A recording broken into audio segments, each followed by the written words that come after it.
Hello, everybody. Welcome to our super team event for today.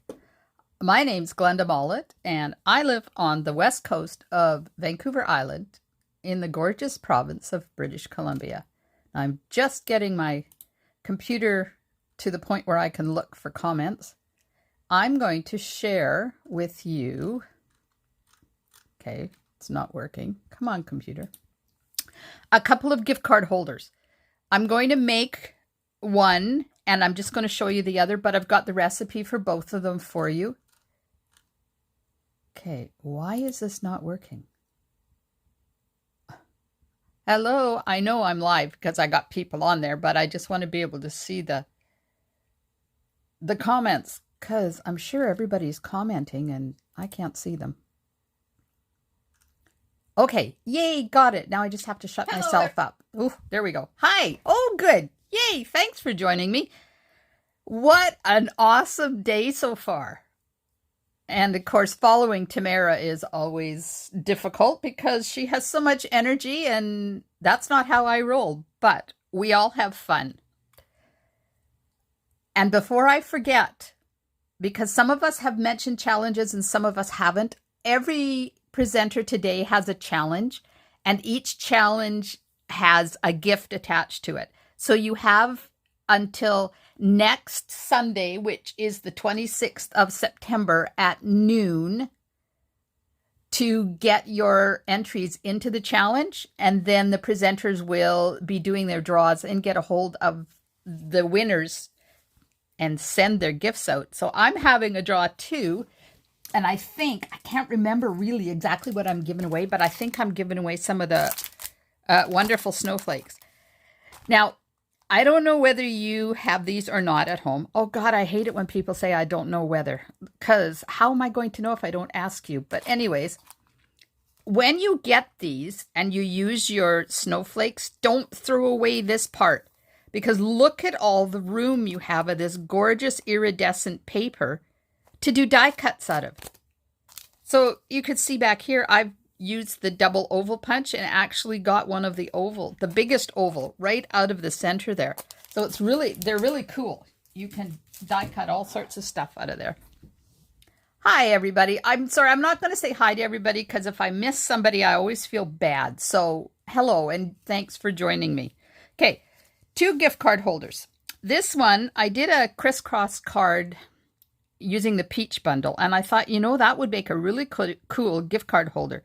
So I cut it down.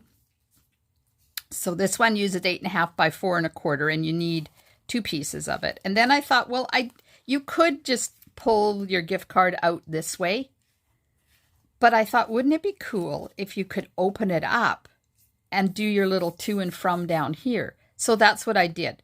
I just added a piece of ribbon. This is my recipe. This is how I roll when I do my cards. So I just wrapped a piece of ribbon around.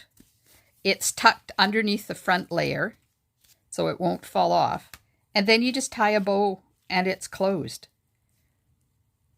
And then I made a custom envelope with it.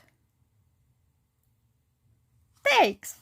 I love it. So these custom envelopes, I'm going to show you how to make them, and I'm going to show you where to find the information on them. So this uses, let me get this going, the Sparkle of the Season bundle. Now, when they took away those old wreath dies, I thought I was going to cry because I love them so much. But look, even betterer ones. Is that a word? Betterer?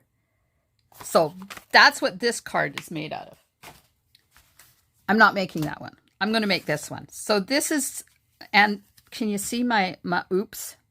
Yeah, I was drinking tea.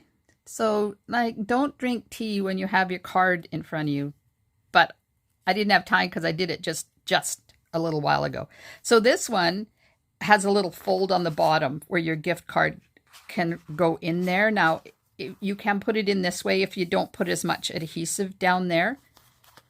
But I wanted to make a little bit fancier inside, so I die cut a piece of white and then put a half a penguin in there. Because on the edge of the paper, you get those half things. Don't throw them away because you can use them too.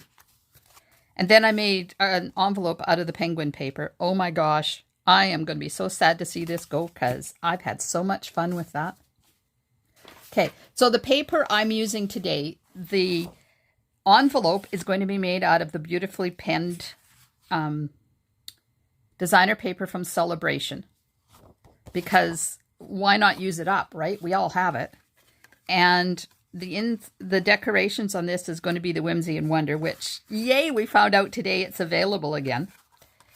So that's what we're going to work on today. And I haven't made a prototype of this one, so we're going to wing it and see. I might have to cut a tree out.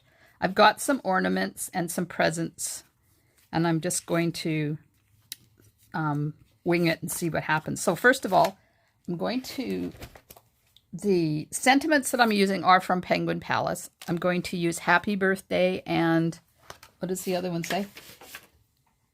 Like You a Lottle. I love that saying. The sentiment is going to be out of the Messages dies. And I'm going to use the stitched rectangle number 5 to do the inside one. And then I'm going to add some opal rounds as decoration. So I'm just going to cut this out on my die cutting machine. So last night I was doing my Facebook Live, and we always have a collaboration night on Friday nights where I bring an idea, a layout, a color, something, and then my hands have to do what my audience tells me to do. I get no input into the card at all. And we were talking about when I started back in 2006 is when I first started buying Stampin' Up. There was no die cutting machine at all. So if we wanted to emboss, we had to use the light box and the stencils and a stylus. And so we didn't do a lot of that because it was time consuming. So I've die cut that. Now I'm just going to pop it inside the card, right up at the top, like this. So I got my old catalog out and we went through it. It was really funny to see. Okay, now I have to put adhesive on this to fold it up, but I don't want too much adhesive on there. So I'm going to use a piece of tear and tape. And I'm going to cut it in half because I don't want it to be too wide.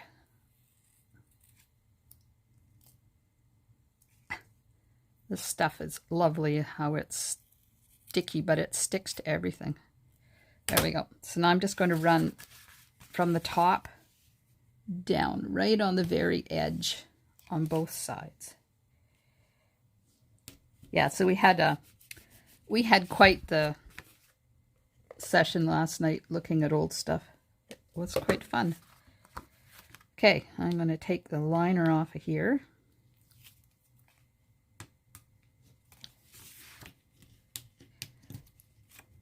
And if you have issues getting your liners off, instead of trying to poke on the end, try in the middle. It sometimes works a little bit better. Okay, I'm going to fold that there. And now we have our little pocket. And I didn't put the adhesive too far up. So if I want to, I can put my gift card holder in like that. Okay. Inside, I'm going to layer. This is, I think, is my favorite pattern from that designer paper. It makes my heart happy. I've also noticed, we were talking about Stamp and Seal and Seal Plus earlier. I've also noticed that they're easier to roll than they were when they first came out. So I'm wondering if they've not rolled them quite as tight as they were, because they're a pleasure to use now. And I just do the ticky thing like we used to do with the old fast fuse. Okay, I'm just going to pop that on there. And I love this because it's movable. Unlike tear and tape, when you get that stuff down, you're committed forever. But this, if you hold your tongue right, it will come up a bit. There we go. So we have our inside. Now, put this over here. I'm going to attach this piece to a piece of mint macaron. So this is not going to take me long at all to do.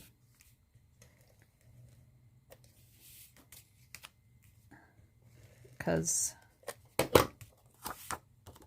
it's quite easy and fast. You could whip up a whole bunch of these and have them on hand. Take them to craft fairs and stuff if you're allowed to have craft fairs. We have some booked here in town, but you won't catch me at one. I am not going anywhere.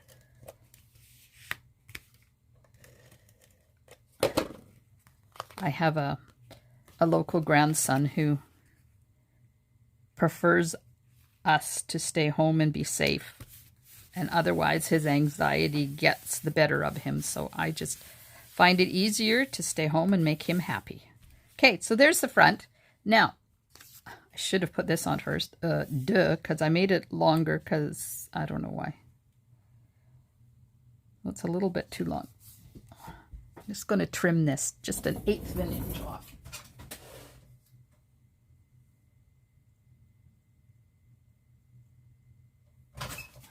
There we are. Now, this is on the other side, and I thought if I put this here, that's a lot of bling, and by the time I get my presents on, you're not going to see them because of all the bling. So I thought I would do it this way, which is a real waste of that gorgeous designer paper, but it just looks better to my eye. Oh, thanks, Diane. The Christmas paper with the pastel. Oh, yes. The foiling is gorgeous on this paper. I might have bought a couple of packages of it. And you know what? It's not just for Christmas either. The other side, I think Lisa called it the B side, is not, like, that's not Christmas. You don't have to use that for Christmas. That's not Christmas. You can use it for whatever. Now, we're going to do some laying to get the glue off of my fingers. Oh, let's stamp set. Going to stamp with mint macaron.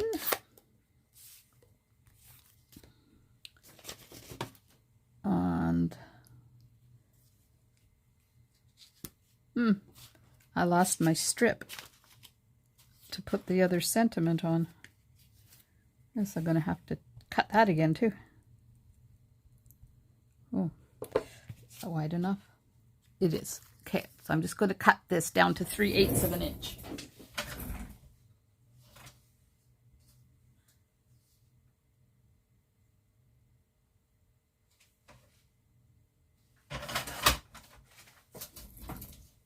There we go. Because I think there should be lots of room to do that. Yeah, and so I'm going to cut this out first because it's a photopolymer. I can. Oh, except that now it's not wide enough. Oh my God, Mollet, what are you doing? Good thing I have lots of white scraps. Okay, now I'm going to run it through.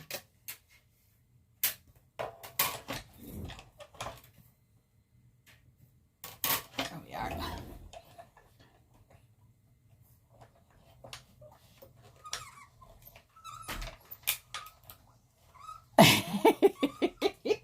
It could be, Diane, it could be.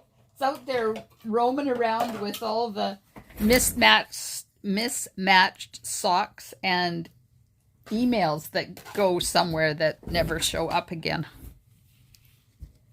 You're welcome. And I'll put the link for the dimensions and everything in the description of the video when I post it into whatever we're posting it in.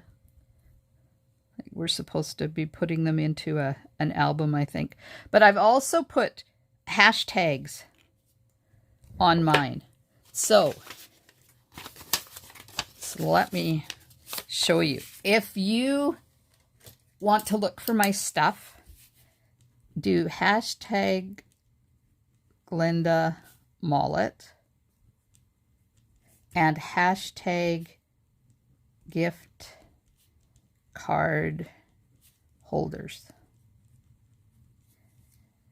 And that, when you search for that in the group, then it will come up. And I'll show you those again. So there's that. Now the other one, I think I'll do the other one in polish pink.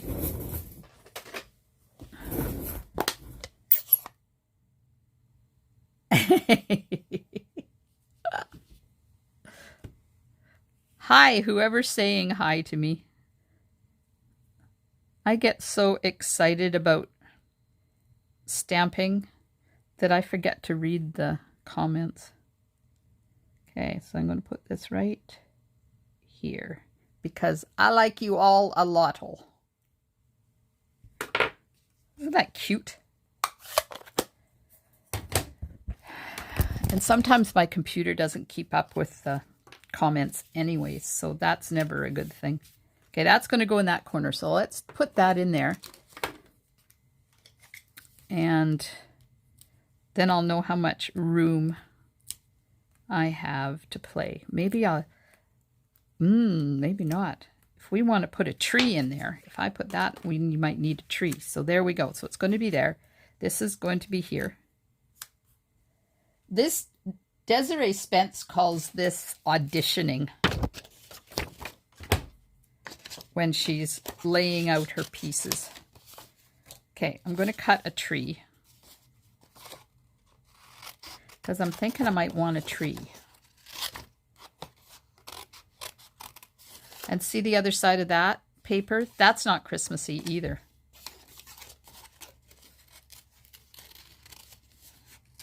And then there's all those little stars and stuff on here. Remember I was telling you about the part trees? Well, look, you got little part trees here. Yeah. Can have this coming up from inside. Might do that. These trees are not difficult to cut out. They're pretty easy. I have all the presents, and I did cut out some Christmas ornaments in case we decided to use those. So when you're fussy cutting like this, make sure you turn your paper, not your scissors, because you get an easier flow to your cutting when you're cutting your, or moving your paper and not your scissors. And go around to the other side and just do a little dipsy doodling. I always find that cutting the left side is more difficult than cutting the right side. So now I have empathy for left-handed people who really have difficulty cutting. First of all, that's finding scissors that work apparently for left-handed people is not easy. There we go. So we have a tree.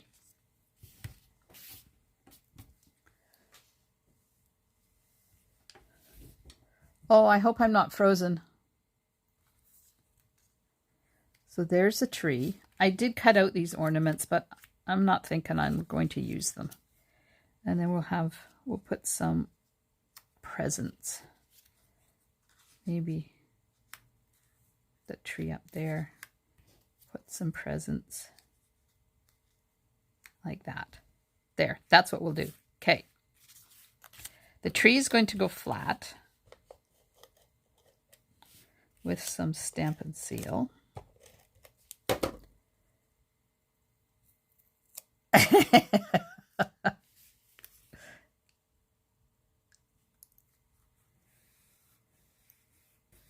Okay, so there's that on. Now I want the big one to be down here. So I'm just going to put a little bit of adhesive on the bottom of that. And I'm not going to push it down yet because I kind of don't want to lose things. Okay, and then there'll be a little bit because I've discovered that if you do just a little bit, you can always go back in and add a glue dot or two underneath it to hold it in place. But this way you can always move things around if you have to.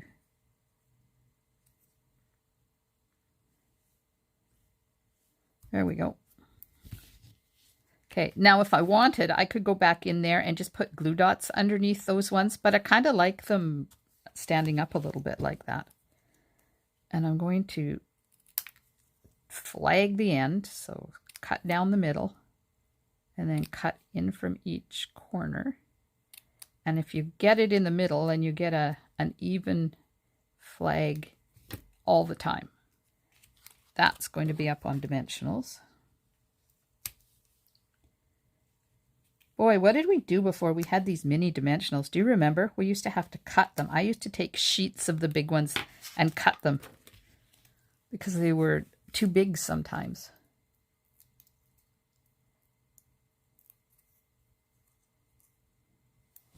I'm not seeing the comments. Diane's replying to Shauna at 33 degrees about something, and I don't know what the original comment was. We're cold. We had, yesterday it rained for 24 hours solid, and we must have had at least 2 inches of rain. It was incredible. We had flooding in town. They had to close roads because the water was coming up through the drains. It was awful. Okay, now let's see what we're going to put in here. We could put this cute little dude in here. Put that one in there and that one in there, but I want him to be okay. Maybe not. Where's that? Let's cut out this tree.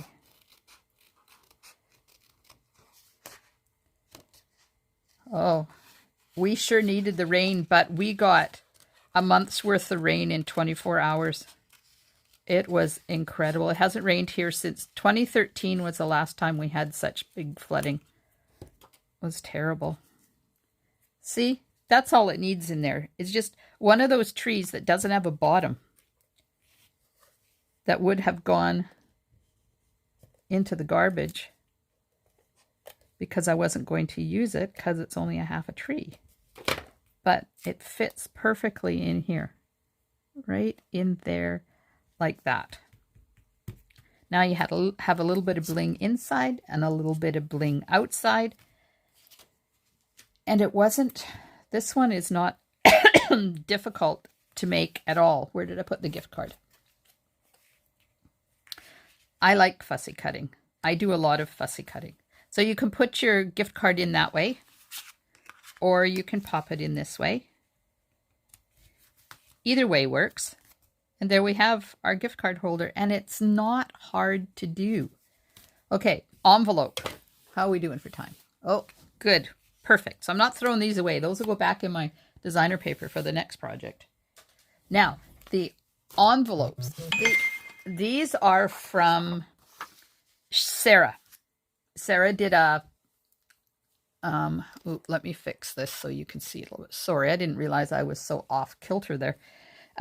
Sarah did this on one of her Tuesday lives, and she shared a picture of this starts with 6 by 12, and you get in 5.5 by 4 1/4 card or envelope. This one starts with 6 by 9.5, and you get 4 1/4 by 4 1/4. And this one is 6 by, I cut it off. Did I cut it? Yeah, I cut it off. I don't know. It does a 3 1/4 by 4 1/4. So I will put the link for this picture, the uncut off version, in the description of the video when we're done. So I have a 6 by 9.5 inch piece of designer paper. Let me get my scoreboard. Uh-oh. Did you hear that? That went flying.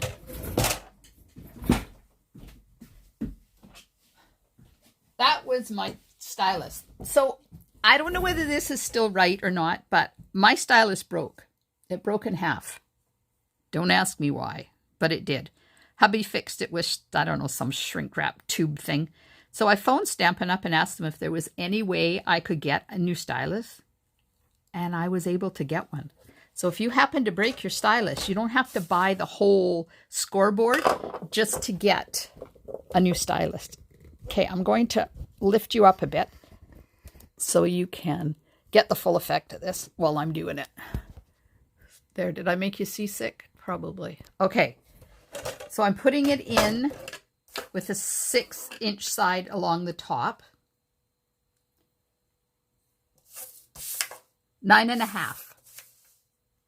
It's 6 by 9.5, Shauna. And I'm going to use my rounded end because that's the end for designer paper because it's not as sharp and it'll tend to not cut your designer paper, where this one will cut your designer paper. So 3/4 of an inch on one side all the way down, 3/4 of an inch on the other side. So that's 3/4 of an inch and 5 1/4. Now I'm not pushing too hard, so I'm just going to do it a couple of times because I don't want to rip my paper, so I'm not doing it too hard. Okay, so then you turn it over. Just want to check my measurements. Yeah. Okay, so you turn it over, and if you have directional paper, then you want your pattern to be upside down because I'm doing 3 inches and 2 inches, and the 3 inches is the bottom. So if you have a directional pattern, you want it pointed in this direction. And then I'm just checking because I screwed up the once when I was doing this live. Yes, 2 inches and 3 inches. Okay, and then you go into 7.5 and score it again. There we are. What's retired? Oh, yes.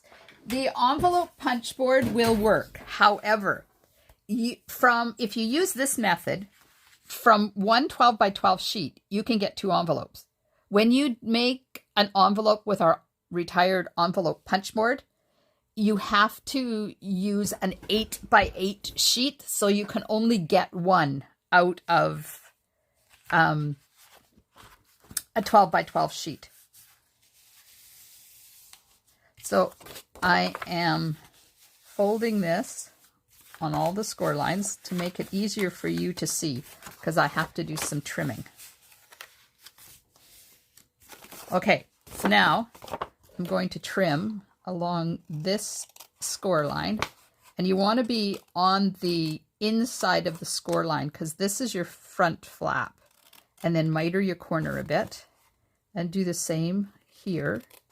Inside of your fold and miter that corner, turn it around, do the other 2 sides. Now you can use your paper trimmer on this part if you are OCD. Just line it up at 3/4 and do it from down to 3 inches or down to 2 inches. I'm OCD, but that part doesn't bother me. So apparently I'm not a true OCD person.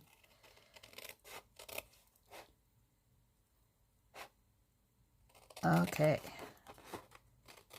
And the envelope punch board envelopes are really quite time consuming to make. This one is so easy. Okay, so you end up with something that looks like this. I've cut off all of the flaps. Now I'm going to use my bone folder and get nice crisp folds.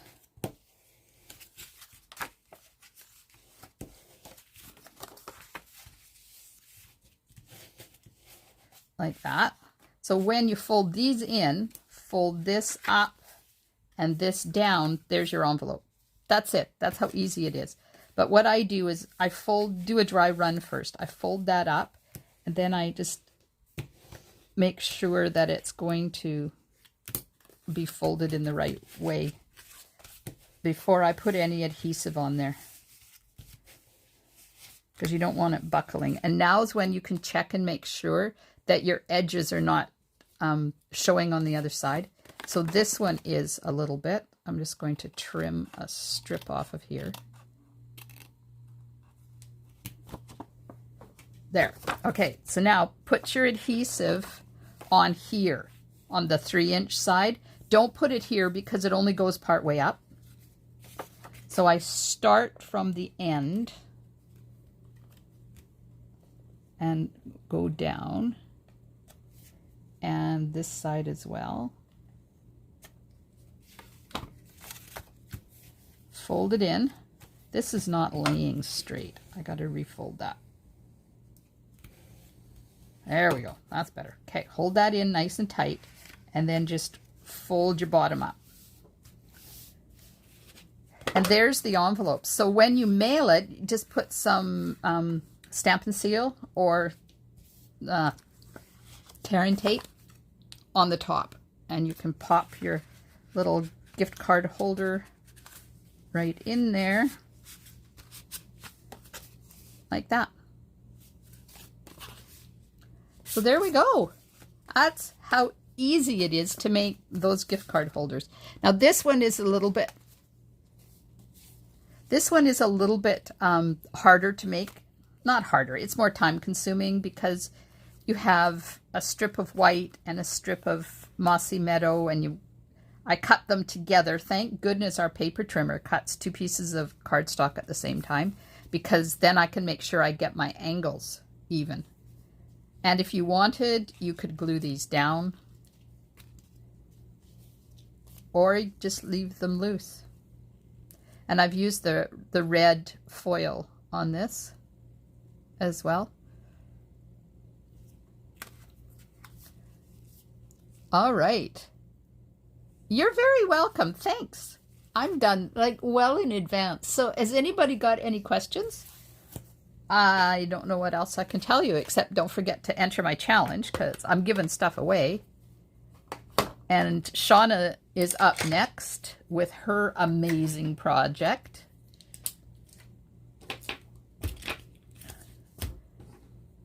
You're welcome. Yes, you could use little magnets. You could do all sorts of fun things. I'm just going to tie this. So don't forget, if you're looking for my projects, there's my hashtags. I'll just leave them here. Hashtag Glenda Mollet, hashtag gift card holder. And if you put that in the search spot at the top of the page, the group page, it will bring up anything that I've tagged with that, those hashtags. Do you guys use hashtags when you do your videos and blog posts, or not blog posts, your videos and your Facebook lives and stuff? Adding a hashtag in there just makes it searchable. If anybody goes in there and wants to search for gift card holders, of course they won't see these ones because this is a private group, but if you have a public page, you can do that. And anybody on Facebook that is looking for gift card holders searches for hashtag gift card holder will end up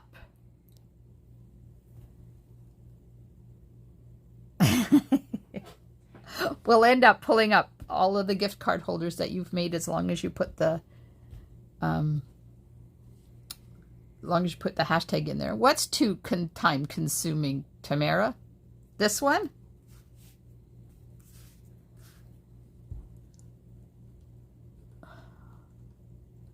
Oh, you guys are all so kind. Thank you so much. All right. Well, up next let me check the time, make sure I get it right, because I'm in BC. So Shauna starts in 11 minutes at 1:15 Pacific time, 5 o'clock or 4:45 Newfoundland time. Eastern time is 4:15. So yeah, in 11 minutes, Shauna will be up. Oh, well, I put my hashtags in a Word document, and then I just copy and paste them all the time. You don't have to type them every single time. It's not too time. I'm learning all of these new things to do a lot of copying and pasting. And I should tell you, when I'm making up a project, I do a recipe as I'm going along, so I know what I've used and the sizes. And then I put it into a PDF. I take a picture, I add the picture to the PDF. I go to my DBWS, I do the supply list, and I put a link to the supply list in my PDF. Then I go do a video on it. I will link the video to the PDF, and I will link the supply list in my YouTube video. And I also, when I'm going to do my YouTube lives, I make a kit up at the same time that I've made the project, so everything is ready to go, and I don't have to go back and do the card a whole bunch of times. So this is the one that I'm doing on Monday on my Facebook Live. So when I created it yesterday, see, I have a list: card, kit, thumbnail, recipe, supply list. I'm going to put it on my blog, my Facebook, and I have yet to do the video, so I'm going to link that to the PDF as well. But I write my recipe out here so I know what I'm making, and then I make a kit up at the same time. It really is a time saver. So if you're into doing classes and Facebook Lives and stuff, do it all at once. Don't go back and forth and touch your project more than once. You've made it, you do everything, you put it away, and you're on to the next one. Good. Hashtags are ingenious. And if you do Instagram, and I don't do a lot of Instagram, but apparently hashtags are really important on Instagram. And you'd put in your hashtag and then you start typing and see which one comes up. So they'll tell you, like, for instance, hashtag gift card holders. There might be 3.7 million Instagram posts on that. So you want one that has a lot, but you also want to go in and have one that has less. So then you would type in there hashtag Whimsy and Wonder, and maybe there's only 340,000 Instagram posts on that. And then you get down to the hashtag Glenda Mollet, so that you have even a smaller audience. So you've got the large audience, the medium audience, and the small one. Nope. Hashtags are for anything that people search for. Now, blogs, I'm not sure how they work on blogs because you can't make them links. So, but Facebook and YouTube absolutely use the hashtags. They are amazing. And if you've got a blog or a Facebook page and you do a lot of posting, put your hashtags in there, like hashtag penguin gift card holder. Then when your customers go to your Facebook page and say, I know she did a video on that, how am I going to find it? Because you did it 2 weeks ago, and of course it's gone into oblivion now. Put your hashtag penguin gift card holder in there. She can search for that, and there you go. It pops it up. Okay, I'm done preaching now. I've just started to use hashtags. But put them all in a Word document. Like your name, like I would have hashtag Glenda Mollet, hashtag craft room stamper, hashtag in my craft room, hashtag my blog, my YouTube channel, hashtag. I have hashtag, I've done a link tree, so I put my hashtag link tree link in there. And then I just copy and paste them in whenever I need them. So Shauna will be here in 7 minutes or so. I can't wait to see what she's going to make, and I will be watching and moderating for her, hopefully, if I remember. Thanks so much, ladies. I hope you, and gentlemen, I shouldn't say ladies. Thanks so much, Stampers. I hope you've enjoyed it so far today, and you enjoy the rest of it. And don't forget, we'll be back in about 3 months for the next one. Stampin' Smiles. Bye for now.